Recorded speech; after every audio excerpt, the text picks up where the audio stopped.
गांव की सीमा पर एक पुराना जर्जर हवेली खड़ा था। सीढ़ी वाली कोठी। लोग कहते थे वहां हर रात कोई सीढ़ियां चढ़ता है, पर उतरता कोई नहीं।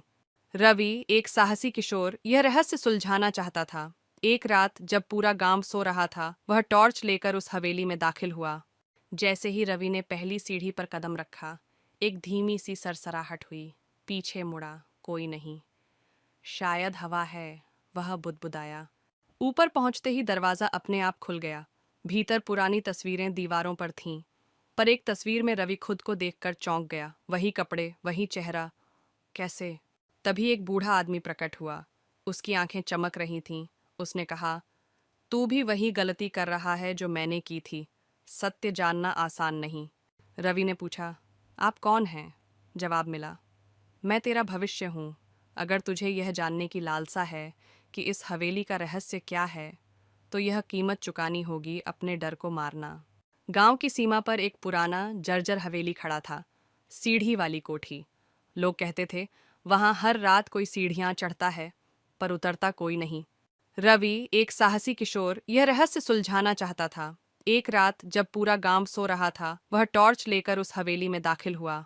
जैसे ही रवि ने पहली सीढ़ी पर कदम रखा, एक धीमी सी सरसराहट हुई। पीछे मुड़ा, कोई नहीं।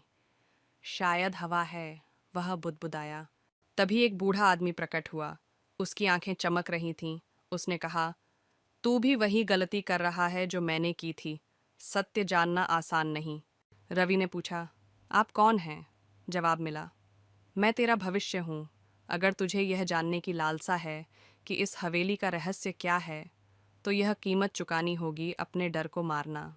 रवि ने साहस दिखाया और आगे बढ़ा। एक संदूक खोला जिसमें पुराना दस्तावेज था। पढ़ा, यह हवेली उस हर आत्मा की परीक्षा लेती है जो सत्य के लिए डर से लड़ता है। जो जीतता है वही उजाला फैलाता है। अचानक सब कुछ शांत हो गया। हवेली अब खंडहर नहीं रही, वह एक सुंदर पुस्तकालय में बदल चुकी थी।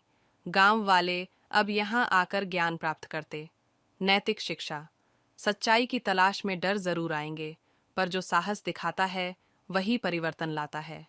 हर सीढ़ी एक डर है, उसे पार करोगे तो रोशनी पाओगे।